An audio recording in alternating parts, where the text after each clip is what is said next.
welcome you to your Brooklyn Center. We're thrilled to have Yia Vang in the house. And in just a moment, we're going to be getting settled at these tables and we're going to build a meal, build the meal of Brooklyn Center together. Feel free to settle in, whether you're at home or whether you're here. You can grab a seat anywhere in any of our chairs, and we'll be getting started in about 5 to 10 minutes. All right? So hang tight, we'll get started soon. Thank you all so much.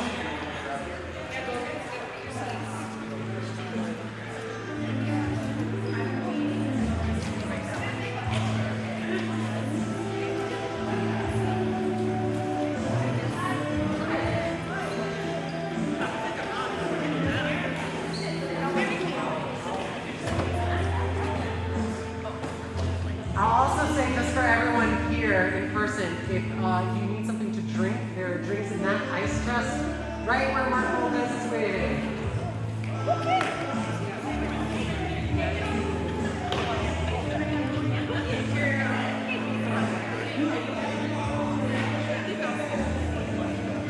It's just fun today.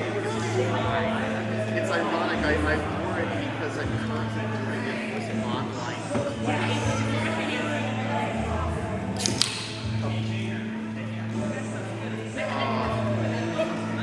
It's more about how to teach the stuff. I think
Hi y'all, my name is Mark Valdez and I am the Artistic Director of Mixed Blood, and I want to thank you this very nice of you.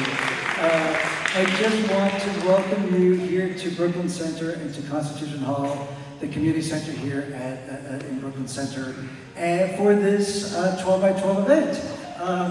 So as some of you may know, this is our 8th, is that right? 8th stop in our 12 community series. And all of this is really, I just moved here, and I say just, I've been here for a year, and one of the things is coming into this community was trying to figure out how to meet people, how to build relationships, how to just reintroduce mixed blood and start to build new friendships. And so we're doing this with 12 by 12. We're commissioning 12 artists to work in 12 different communities. And this is one of them. And so thank you for being a part of that. All of these projects, every time that we do one, it's completely different. And today is a chef, and we're going to be looking at food and culture and this community that we're in. But previous ones we've had last week, we had a poet, a historian in Rondo. We've worked with a tattoo artist. We've worked with a synchronized swimming group, the Subversive Sirens. Some theater folks. So every opportunity is something completely different. And so this is going to be an adventure that you're on, and should be a lot of fun. All of these things just require a lot of support, a lot of help. And here on Mixed Blood staff, we've got Alejandro Tay there, who's been doing so much. He's got Oliver Ramos over there, who's a stage manager. And then we have a lot of folks who are here supporting us as well. Tolu and everyone, so just thank you all for all that help. And we also have a lot of community partners. And so just because it should be mentioned, I just want to call them out really quickly. Here, the Brooklyn Center, Community Center in the city of Brooklyn Center, Carissa and Raquel and Terry and Armando, thank you all so very much. Big applause for inviting us into your homes. So thank you for that. In addition, we've been working with Cappy USA, with Minnesota Zezog, with the Brookdale Library, with Cross of Glory, African Career Education and Resources, ACER, with the Organization of Liberians in Minnesota, the Community Emergence Assistance Programs, and the community access for new immigrants and African refugees. So thank you all to those partners for all your help getting here. Thank you all again, and now while we're all here, I just want to introduce and welcome Chef Yia Vang.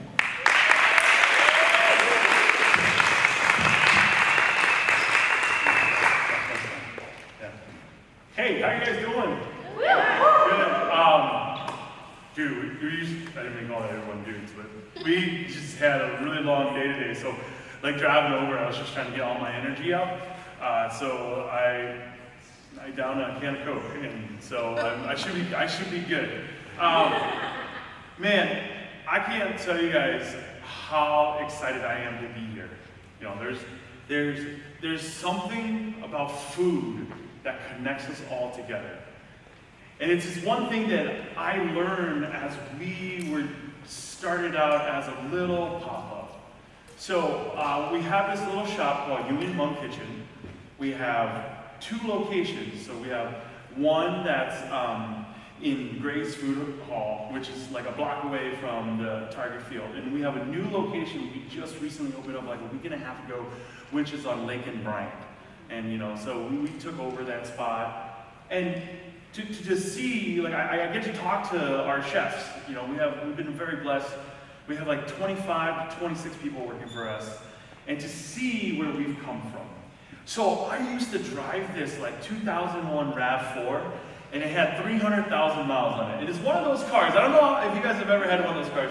It's one of those cars that when you like turn on the engine, you just like it's like, you're like, come on, buddy, let's do this, right? And especially in the winter, right? The harsh winters here, where we're just like, I don't know, today's a toss-up. So I used to drive that car. I had my seats down. Inside of my car smelled like garlic and onions all the time because we were always transporting food. And in the back, that's where we would put, we had a 10 by 10 tent. We had this little yakitori grill. So it's like, it was the most expensive buy we had at the time. It was $110 from Amazon. And it was this grill. And it had 4 legs, but one of them was always a little, you know? And we would go and we would set up at breweries, at festivals, and we would grill little chicken skewers. We were able to make purple sticky rice. We were able to make mozzarella, you know, we had a little bit of pepper. And then sometimes we have some fermented vegetable or something. And that's what we would do. That's how we started. And it was really fun. But then to go from there to, you know, going and seeing how much we've grown, it's been just this incredible ride. I feel very blessed to be able to do it. Now, one of the things that we found out when we started was that idea that every dish has a narrative, right? So there's a story behind every dish. And to completely, we would say every dish has a narrative, and if we follow that narrative long enough and close enough, you get to the people behind the food. And once you're there, it's not actually about food, it's about people. That food is a catalyst into cultivating great relationships. This really reminds me of when I was in college. You know, we would, in college, we had like, our house was only supposed to live like 4 guys, but 8 guys lived there because rent was awesome at $165 a month, and that's plus utilities. For some of you younger kids, you will never ever experience that, and let me tell you, that's why making $600 a month, you roll hard on those. So that's the setup of how we economically lived in our house. But one of the things that I really noticed in our house was when we gathered together as a bunch of dudes and we ate together, there was this beautiful thing that started to happen. I want to tell you about 2 of my friends, okay? One a guy named T. T, African-American guy, all-American sprinter, track star from our college. Dude was jacked, like 0% body fat, just like he ran like, you know, lightning. He was incredible. T would come by, we would eat together. And then I had my friend Tony.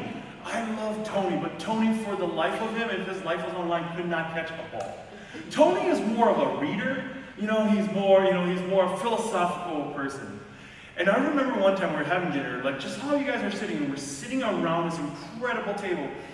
And back in the day, in college, it was this. I knew that for $25, I can go to Festival Foods or, you know, Cubs or whatever we had, where I went to college, we had Festival Foods. And I knew that the chicken quarters were 65 cents a pound. And that meant that if I bought, some of you are shaking your heads, you guys know what I'm talking about. You know, back in the day, if I can buy a 10-pound bag of chicken quarters, right, you know, for $6.50. And I also knew that a 10-pound bag of russet potatoes, and if you wait a little bit, when they have the manager special on there, instead of being $4.10, now it's $2.65. I also knew that we could get day-old bread for like half the price. So instead of paying $1.10, we're paying like less than 50 cents. So we would budget this, we would collect all our money, and we get like 20 to 30 bucks, and I'd go to the grocery store and I'd buy this, and we made these big dinners where everyone would sit around. Well, let me bring you back to Tony and T. Tony and T have never met each other, but that night, you know, when all your friends hang out, they all cross paths. We were sitting around the table, and we were having this incredible dinner. It was so fun. We were laughing, we were, you know, eating, we were drinking. I made this like barbecue chicken, and it was we were balling on a budget, right? And then there was this amazing moment when T and Tony, oh, and I forgot to tell you, Tony is like a white dude from Wisconsin too, so, okay, so like, again, different worlds, right? T's from inner city Chicago, like just downtown. He's there for track. He's a big track star, a huge track program there. And we're sitting there and we're talking, and T and Tony are just kind of, hassling each other a little bit, right? And there's this one moment where I just saw it, where they both were just laughing at each other's jokes, connecting. Completely different worlds. Completely different worlds. Coming from worlds that we probably couldn't, like, for them, imagining what it would be like, for Tony, imagining for what would it be like to be, a black kid from inner city Chicago with a mom not knowing his dad, and that the way that he could get out of Chicago was because, the dude was an athlete, he could run, and he wanted to come to school, and his mom said, "I need you to leave this city." That's T. Tony would never imagine. Tony comes from a mom and dad, grew up in rural Wisconsin, went to church, great dude, very intellectually smart, he could read his books, he could write papers and do whatever, completely different from T's world. But that one moment, that evening, around some really inexpensive food, around a bunch of dudes, there's like 15 of us around this table, in La Crosse, Wisconsin, these two connected. And that's what I mean when I say food is a catalyst in cultivating great relationships. That's what I mean when I say that food is a universal language we can use to speak to each other. What I learned by going around Brooklyn Center here, what I've learned by interacting, talking to the different cultures that are here, the different refugees, the different immigrants that are here, is that there's just something about food that connects us all together. We don't have to speak the same language, but we understand good food. And in college, like okay food, we can have this creative bond, this beautiful relationship. When we came to America in 1988, we came to America. The one thing that my mom and dad had to figure out was how to make Hmong food. How to make Hmong food for their kids. And my mom would have these, they would go to the Asian market, and you get these kapong noodles, or they're these noodles. Real basic.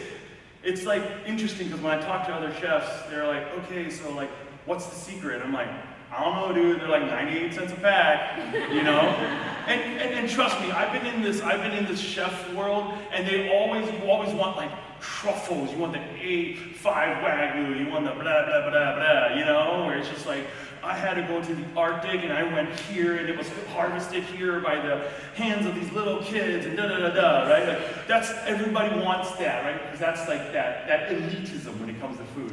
To me, when I hear that, I cringe. Because food is not made for the elite. Food is made for the all. That includes the elite. So mom would take this package of noodles, right? And she would make it. And literally, how do you make the noodles? It's like I tell my chef, add water. You just add water, you cook the noodles down. The thing that our chefs always ask is, how do I know when it's done? My answer is always when it's done. So it's a lot trying it, pulling out, eating it.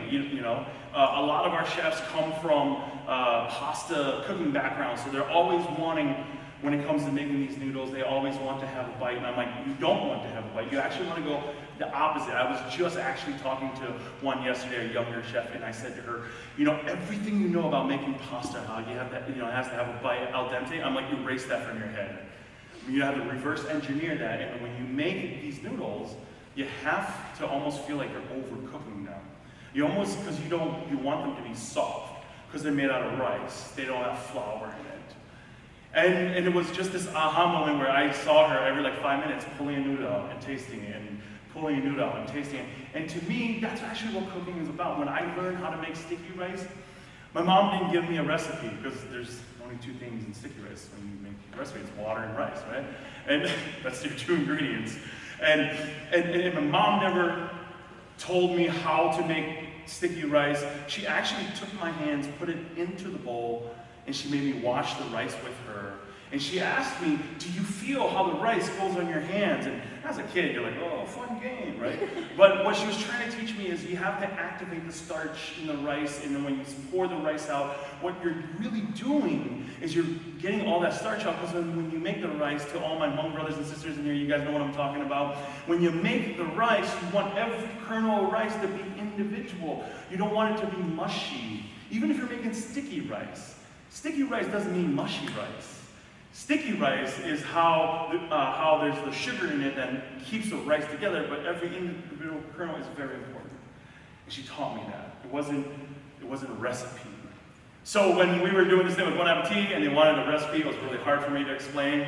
Where they're like, so what's the secret? I'm like, I don't know. You have to go to a Hmong house and have a Hmong mom teach you. I don't know. I'm like one part, we're doing purple sticky rice. I'm like, it's 1 part black rice, 6 to 7 part, sweet rice. And I remember the editor, she's so sweet. She's like, well, is it 6 or 7? I'm like, how purple do you want it, okay? And she's like, I don't know. And I was like, if you want it darker, less, and you don't know. It was a fun email chain. Anyways, I digress from that. But this noodle was so simple. And you know what? I never liked it when Mom pulled out these noodles, because you know what that meant? That meant that there wasn't any meat left, and she's trying to clean out the fridge, right? And that meant that we had to eat vegetables and stuff, and I'm just like, ugh, So I never liked it when she pulled out the noodles, or in Hmong we always call it bling tao. When she was making bling tao, I was just like, oh man, it's a Friday, she hasn't gone shopping yet, we don't have any meat. I was just a growing boy, I wanted some meat, not too much to ask for. But, so we take that, I was 8, 9 years old, and we fast forward 30 years, and this dish that I want to show you, this, we call it culminating, which literally translate into rice noodles, like Collins rice saying noodles, literally rice noodles. That this is one of the most simple dish ever, but again, if you follow the narrative, if you listen, and then you don't make this dish about you hear these incredible stories of all these ingredients we're going to put into it. The other thing too is, this dish, when I was telling you that we were running around, grilling chicken, we would make this dish and put it on the bottom and put the chicken on top. And our restaurant is actually built on this dish. Everywhere that we've gone, this dish actually helped introduce us to a lot of new people. And we were just kind of that, little janky kid in his little 10x10 tent, and be like, hey, can we play along with you guys? And this dish actually was one of those things that I actually tried to get rid of, because I was like, oh, I hate it so much. Because there's just a lot of shame for me with it. It was poor people food. It was suffering food, and I didn't like it. Because, if you want to be a big chef, it's all about the truffle and the A1, 5, blah, blah, blah, blah, and the, seasonal spotted prongs that only come up every 4 years or whatever. I got caught up in that. But this dish, I love. I want to walk you guys through it. And I want this to be interactive. So you guys did a really great job coming in and not eating the food in the middle yet. You did a really great job. There was some eyeing. I saw some people eyeing stuff. I'm like, oh. we're all adults, even the kids, we're all adults. We didn't have to put a sign that do not touch until instructed. I figured that we have resistance, we can just do that. Okay, so I want to talk about this dish because I want to show you the beauty of how this dish, and now I'm going to close it up and end of how this dish reminds me of Brooklyn Center. How this dish, we have all these individual ingredients. You know, have you guys heard about like that whole idea like diversity is like a salad? You know, you just everyone makes it, and I'm like, I want to challenge that. I want to challenge that story a little bit. So we start with the noodles. We have already been through the noodles part, right? Here's the thing too. These noodles are really simple, but it's really hard. It's really easy to mess up. You can overcook it and it gets all mushy. You can undercook it and it gets crunchy. So there's a real technique to it. There's a real technique to it when you pull it out, you have to cool it down with cold water and all that stuff. So once we get there, we're gonna move. I have my whole thing laid up, and then you guys can do it too. But I love fresh carrots and radishes, and so if you see, we have a little sector here where it's all carrots and radishes. The radish, we slice. We get these. They're called watermelon radishes. And then we also have some, it's a really cool name for all the kids, it's called ninja radish. It's just purple, but it's called ninja radish. I don't know how they got ninja out of it, but at our restaurant, instead of calling it purple radish, or it's sometimes called purple daikon, we just say it's a ninja radish, because that's technically its name. That's what it says there on our invoice, it's a ninja radish. I have no idea how it's ninja. Anyways, I love crunch. When you're making food, I love to have a fresh crunch. Hmong food is actually all about freshness. It's all about pop. It's all about crunch, right? So you had the Hmong people. Our people lived in the hills of Laos, and so to be able to have that, I remember talking to my mom. I said, "Mom, like, when did you guys experience kind of like that fresh vegetable?" Well, it would take hours and even sometimes days, and you walk into the city, wherever the big city was, and that's where you would actually have good vegetable that had a crunch to it. And so like. For that, I really love having some kind of crunch, some kind of vegetable in it. So we have our purple radish, our ninja radishes. Kids, you guys can say ninja radishes, everyone. And then we have our carrots, And these are ingredients that we constantly have all the time at the restaurant. These are the ingredients where it's like, especially with the price of food costs, we have learned how to take a carrot and make it 18 different ways and then hide it a little bit from our guests. And they're all like, this is such a great new dish. I'm like, we have 50 pounds of carrots we gotta use.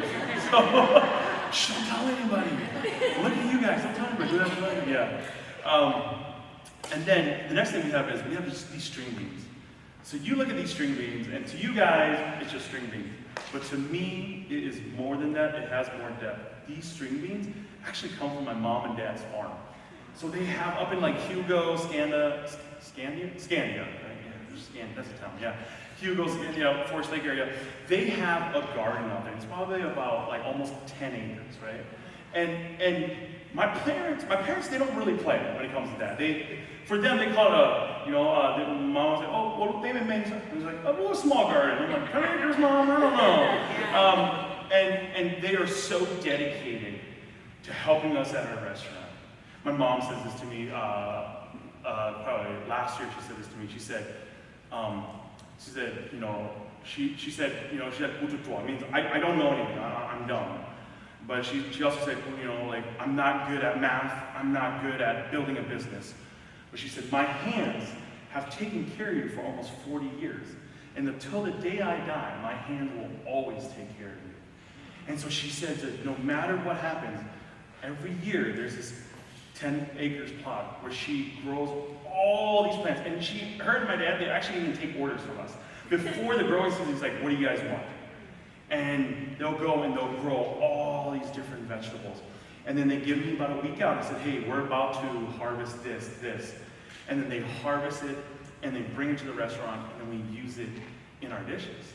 And these string beans, literally 2 days ago, were on a stalk in their garden.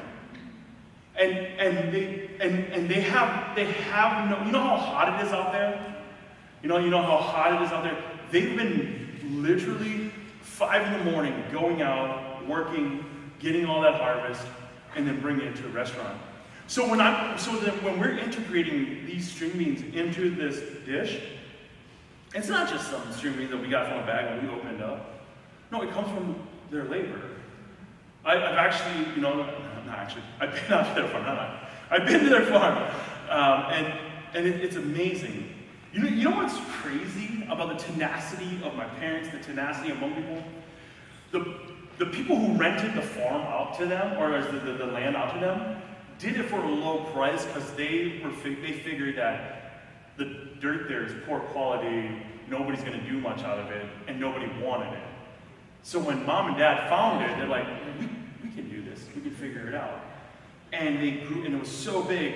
Last year we had this TV show that was with us, and they came out and they filmed them on the farm, and in their garden, and the thing they asked was like, where do you guys get irrigation? How do you get water out here?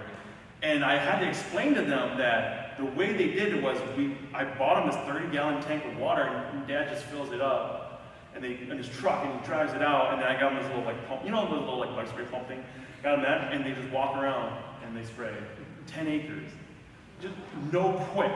So when I see the chefs sometimes, or sometimes when we're working at the restaurant and somebody leaves these out, or they get old and moldy and nobody's like working with them, there's a part of my heart that really breaks. But there's a uniqueness to it. And if you want, you guys can, we parboil them. You want, you guys can take one and just bite into it, and just take one out. I want this to be interactive with everyone. I don't want everyone sitting down. So just take one and just bite into it. We par cooked it. You can taste the sweetness of it right away. If all you had was this string bean, if all you had was this string bean and a little bit of potsal or pepper sauce and some little bit of rice, I'm okay with it. Right? So delicious.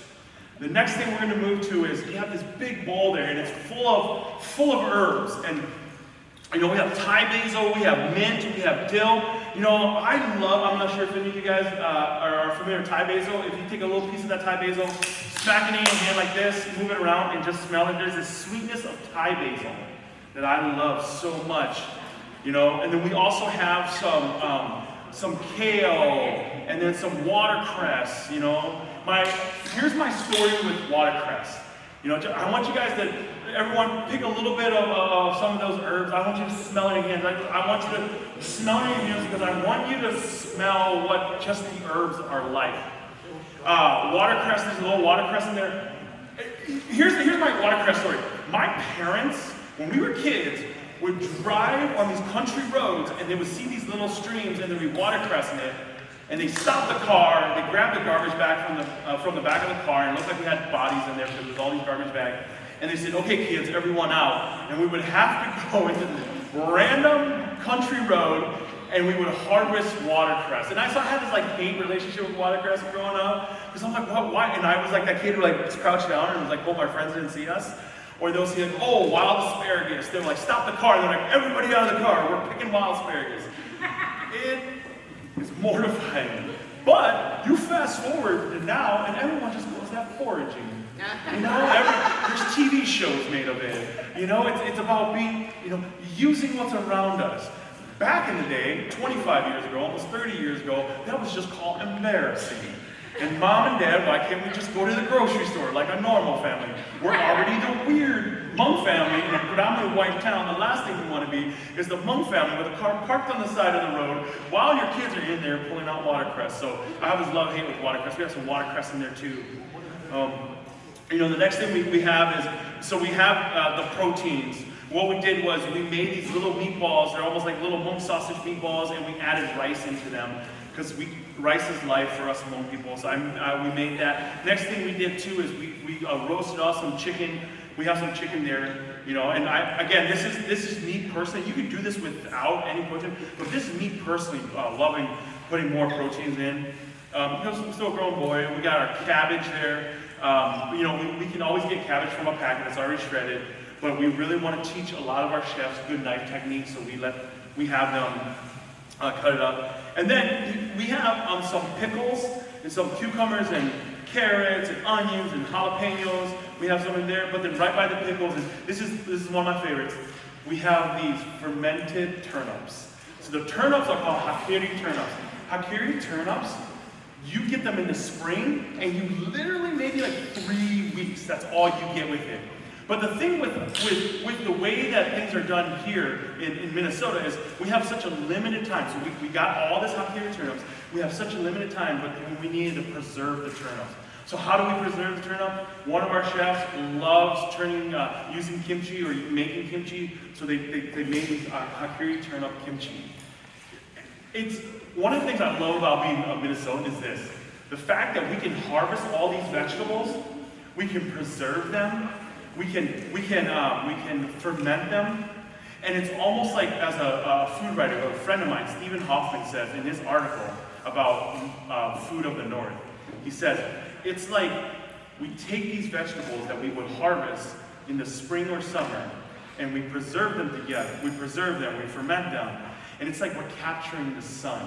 We're capturing that spring sun. We're capturing that, that summer sun, and we get to put it in these jars and we hold it up. And then in those cold winters, we open up that fermented, like for us, that kimchi turnip, that hakiri turnip that it was harvested in April. The turnips are harvested in April. That's perfect. We're like, we're almost to August. We get to eat that. And he calls it the capturing of the sun during the winter, where it reminds us of that warm sun. I love it. Isn't that's like amazing? We get to do that, And so we have all of this. And then the last thing is we have the sauce that we made that is from the bases: lemongrass, ginger, garlic, shallots, and then some honey, a little bit of Thai chili in there. And it's a very basic, fun sauce to make with the noodles. So, this is what I'm going to tell you. As you guys think about this, and as you guys think about how you're going to put your noodle dish together, here's the thing.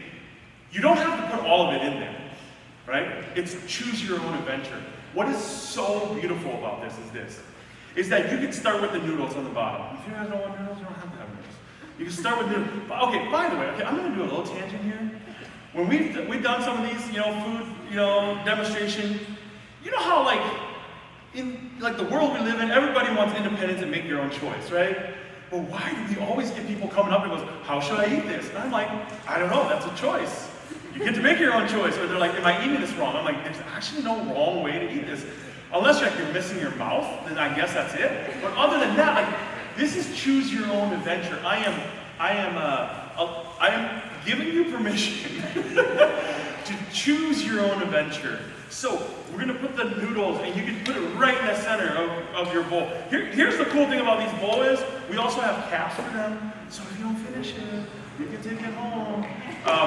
So you're going to put your noodles there, and then you're going to ask yourself, what do I like? And what you're going to do is you're going to start adding all these ingredients with your noodles. Here's the thing. Hold with me 1 second. I knew I was going to lose you guys here. Here's one thing. Get your sauce in there and mix up that noodle. Bring everything together and then take a bite. And you're saying, man, how would it taste if I added a little bit more mint, a little bit more dill? How would it taste if I broke up some of that string beans and added that in there for that sweetness, for that pop? How would it taste if I added more hakiri turnips, the kimchi turnips? So everybody, dealer's choice. I'm going to give you guys a little time. Do it up. Oh, and then I'll finish something up. Yeah, set it up. Because you guys aren't going to say that anymore, I know it. And if you're really good, you can just use your chopsticks. There's instructions on it. Yeah. That's always amazing. Also, remember, these noodles absorb really well. So when you put that sauce in, you're going to be like, oh, I think I have enough. It's like, no, the noodle needs more sauce. The best way for this dish to work is the way that you toss it and mix everything together.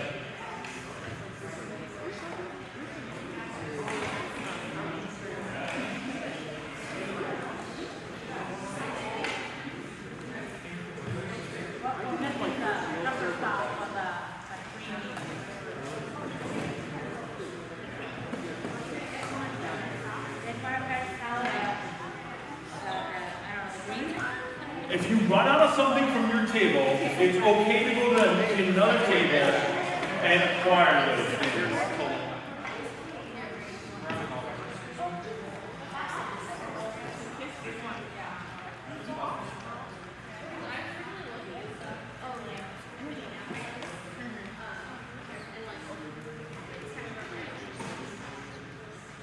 If you also run out of something last about here, Because you already ate up. We have forks, knives, spoons. There are a couple of extra forks and chopsticks.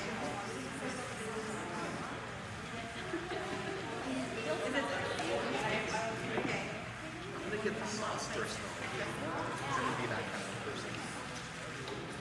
and if you really love the crew that's working behind the scenes and want to make them one, I just want to throw that out there.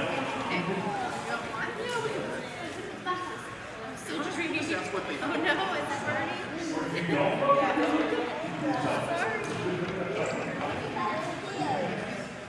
This much?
You asked her if I was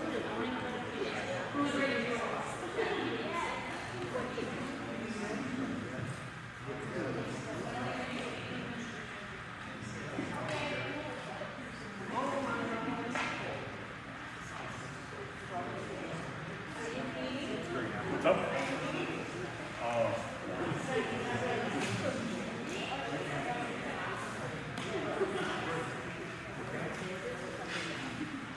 How's everyone doing? Good? Great. Here's also just kind of a little side note. I have a bunch of these too in the back with caps on, so please, when you guys leave, just clear it out with you, take it home for your lunch tomorrow and everything. We have plenty of food up here too, so feel free to just take more with you. That's a little side note. If you permit me 2 more minutes, I finish and you guys can keep doing your own thing. So, as you guys are eating, the one thing I really want to talk about and think about is this. is that at the end of the day, this is a very simple dish. At the end of the day, this is a dish that it's very fun, it's very interactive. Also, at the end of the day, if you have guests over and you put this out for them, you don't actually have to do much, and guests does most of it. But the thing that I want us to connect is the ability to talk about every single ingredient in here, and how every single ingredient by itself stands out. How every single ingredient by itself makes sense. But there's just something that happens when we add these ingredients together and we combine it with the sauce, and that every ingredient is great in what it is, but as it comes together, it's this beautiful collision. The last thing I want to leave with you is, my father said this to me. He said that before the war in Laos, in northern Laos, during the Vietnam War, before that, he said that what his father and what his father's father told him was, the Hmong people are made of 18 different clans. We have 18 different last names, tribes, if you want to call them that. And out of these 18 clans, there would be inner fighting between them all the time. And they would fight about which last name, which clan is the true heir to it's like Game of Thrones style, if you guys watch Game of Thrones. And they would just be bickering among all these, like, oh, we are better than you, because we're better than you. And Dad said that what happened during the war, when there was a huge genocide, the Communist Party came through and slaughtered and murdered all the Hmong, 55,000 Hmong people from the mountains of Laos. And here's the perspective. 300,000, there's an estimate about 300,000 Hmong people that were living in the mountains of Laos at that time, and 55,000 of them were killed during this time. So we can just do the math on that. And I remember Dad said that they all the 18 clans got together and they made like a pact. And their pact was this, that it was not about being a Yang, a Kang, a Her, a Vang, a Moi. It wasn't about being that, it was about being one. The one thing that Dad said to me, he said that it took a war, it took a whole generation dying for our people to come together and say that if we wanted to make it pass and make it through this war, that our children could be free in America, then we have to come together. And sometimes doing this does nothing, but it's about doing this. And it was this thing that, like, when Dad said that to me, it made sense to me. Like, my whole life, I felt like I didn't belong. We lived in a lot of white communities, and I felt like I didn't belong. But what I started realizing as I started becoming friends with people from all different walks of life, from all gender identifications, all ethnic background, all sexual orientation, whatever. As I become friends with them, there's this voice inside of all of us, and that voice is asking, "Do I belong? Where do I belong?" And I firmly believe in what I've learned from my father and my mother is that we are creatures that are created for community. We can never do anything by ourselves. That we are meant to be in community together. And how amazing it is, I get to watch from this side. I'm pretty sure that a few of you guys don't know each other. It's probably the first time you guys met, but you guys have been able to sit around a table, pass food around to each other, share food with each other, spoken to each other. And the best part about this whole food experience is not actually this moment that you guys get to eat. The best part is that some of you, before you leave, food, it's that catalyst, right? And you're gonna spark some relationships here. And that, to me, that's what it's about. Knowing that we are created for community, asking the question, where do I belong? So, thank you so much for having me. Eat up.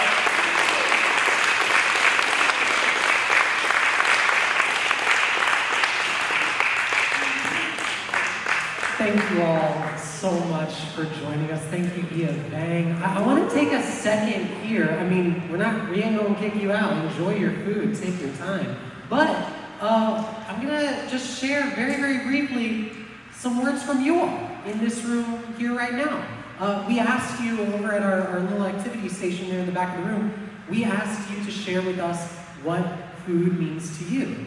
And I think we'll find that we are in agreement with Yia here in this room, because some of y'all shared healing, time to connect, family, and memories. You shared generational connection. You shared food is family, history, and comfort. And I love this one. I'll show it a little closer to the camera in a moment, and you all can see the lovely drawing that has been added here. But someone shared, it means love, and it means my family coming together.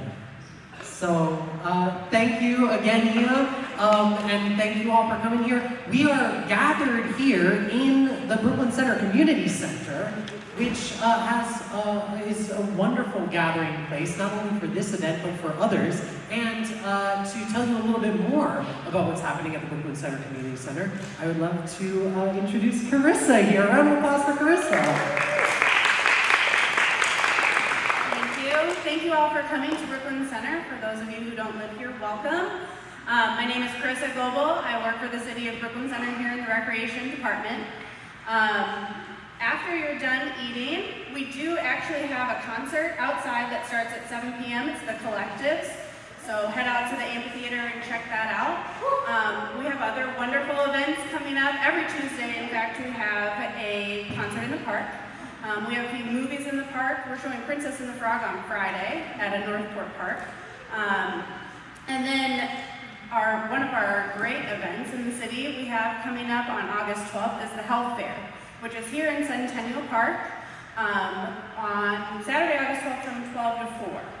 So come check that out. There is a 5K beforehand that you can sign up. There is information in your programs, and then also some flyers on the table. And then there is an opportunity to participate in a bike ride from Brooklyn Center to Brooklyn Park. And then there's bus to and from. You can sign up as well. The information is on all the flyers. So thank you, Mixed Blood Theater, for choosing Brooklyn Center and coming here. And thank you, Chef Yia. That was beautiful. Brooklyn Center is a beautiful and diverse community, and just like Chef Yia said, it's a beautiful collective of people, just like all these ingredients. So it's good. Thank you very much.